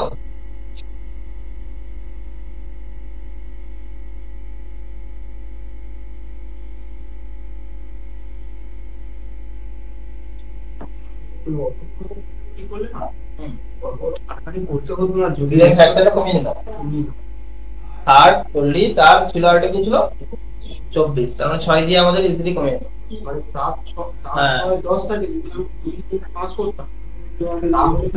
অনেক 8 দিয়ে মানে চলে যাচ্ছিল পুরোটা, 30 দিয়ে চলে যাচ্ছে 31 5 31 পুরো আমাদের চলে আসছে। আচ্ছা দেখো লাস্ট ম্যাথ আমাদের 15, ভালো কনসেপ্টের ম্যাথ। কি বলছে দেখো, দুটি সমান রাশি একই সময়ে 10% এবং 8% বার্ষিক, ওটা সরল হবে, ঠিক আছে, সহজ মানেই সরল, সরল সুদে ধার নেওয়া হয়। প্রথম অঙ্কটি দ্বিতীয়টির চেয়ে 2 বছর আগে প্রাপ্ত হয়েছে এবং প্রতিটি ক্ষেত্রে প্রাপ্ত পরিমাণ ছিল 36,900 টাকা। আমি বলছি প্রতিটি রাশি কত, না প্রাপ্ত পরিমাণ বলেছে, মানে সুদ আসল। তাহলে অঙ্কটাকে ভাবো যে ধরো দুটো জায়গা থেকে কেউ ধার করেছে, ঠিক আছে, একটা ধার হয়েছে 10% হারে এ আর বি, দুটো, একটা ধার হয়েছে 10% হারে, আরেকটা ধার হয়েছে 8%। এবার কি বলেছে, সমান পরিমাণ ধার নিয়েছে, একজন লোকই ধরো এ ব্যাংক থেকে আর বি ব্যাংক থেকে সমান টাকা ধার নিয়েছে, তাহলে প্রিন্সিপাল তাদের সমান। এবং দেখো বলেছে যে একটা কি হয়েছে, প্রথম অঙ্কটি এই অঙ্কটার থেকে 2 বছর আগে শোধ হয়ে গেছে, মানে সময়টা এর যা লাগবে এর তার থেকে 2 বছর কম লাগবে। 2 বছর আগে শোধ হওয়া মানে কি, এর যদি ধরো বলি আমি 5 বছর লেগেছে, তাহলে এর 3 বছর লেগেছে, বুঝতে পেরেছো? 2 বছর আগে প্রাপ্ত, হ্যাঁ 2 বছর আগে প্রাপ্ত হয়েছে মানে শোধ হয়ে গেছে, অ্যাকচুয়ালি 3 বছর হয়ে যাবে। এটা কি বলতো, এটা মেন সমস্যাটা হচ্ছে আমি এটাকে গুগল ট্রান্সলেট করেছি, বুঝতে পেরেছো, অঙ্কটা তো ইংলিশে ছিল, বাংলাতে ওইরকমই আসে, তার জন্য বুঝিয়ে দিচ্ছি, তাদের সহজ সুদ এসছে, এসছে ইংলিশে হলে আরো ভালো করে বাংলাতে এটা কনভার্ট করেছি, ঠিক আছে। তাহলে কি বললাম যে 2 বছর আগে শোধ হয়েছে, প্রাপ্ত হয়েছে মানে শোধ হয়ে গেছে। এর প্রতিটি ক্ষেত্রে যদি মোট ব্যাংক বলেছে ওই 36,900 টাকা করে পাই, এটা কিন্তু সুদ আসল, আমাকে বের করতে হবে প্রতিটি রাশি কত। এটা কার ইন্টারেস্ট হলো, আর এর, তাই তো।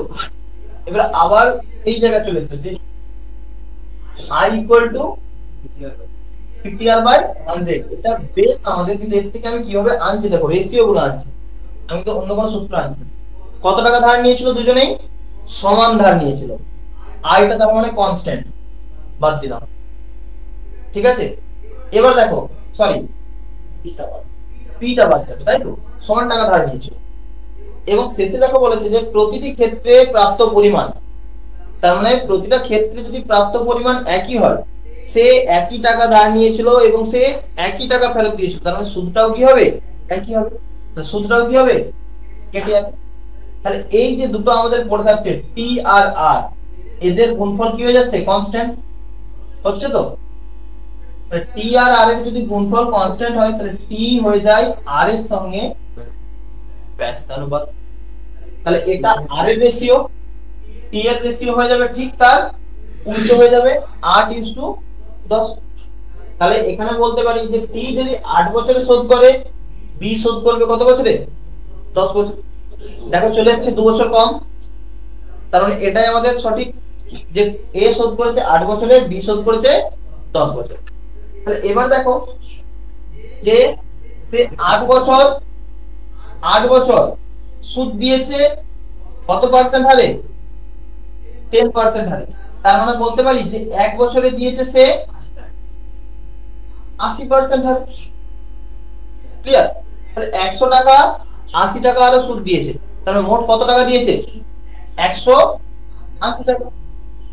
বলতে পারি তো 100 টাকা তো সে ধার নিয়েছিল এবং তার সুদ হয়েছে 80 টাকা, তাহলে সে দিয়েছে এখন মোট 180 টাকা। আর এটাই দেখো আমাদের অঙ্কে বলা আছে 36,900। কাটাকুটি করো,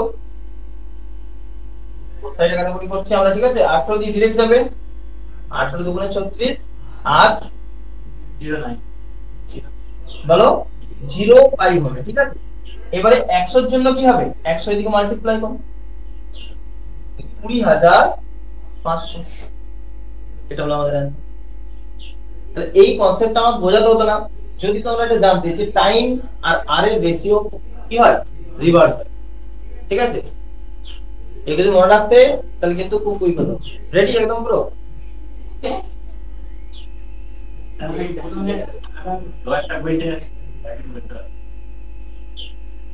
এখানে কনসেপ্ট একটুই ছিল, আর ওটা জানলে পুরো ম্যাথটা হয়ে যাবে, আর ওটা না জানলে অনেক চাপ হবে, এক্স ধরে সময় করতে হবে, তাছাড়া আর কোনো উপায় নেই, এক্স ছাড়া আর কোনো রাস্তা নেই। ঠিক আছে, কি বললে আনন্দ, তাই তো?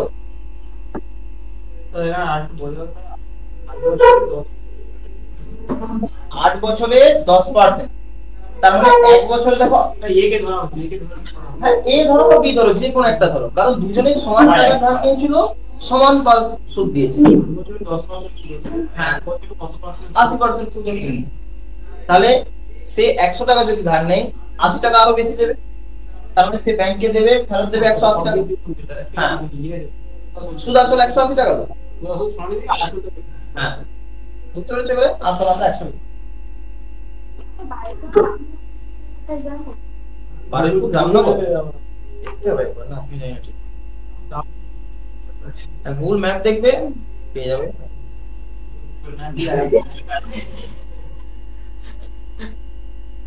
ঠিক আছে, হ্যাঁ আজকের মতো এখানেই তোমাদের ক্লাস শেষ।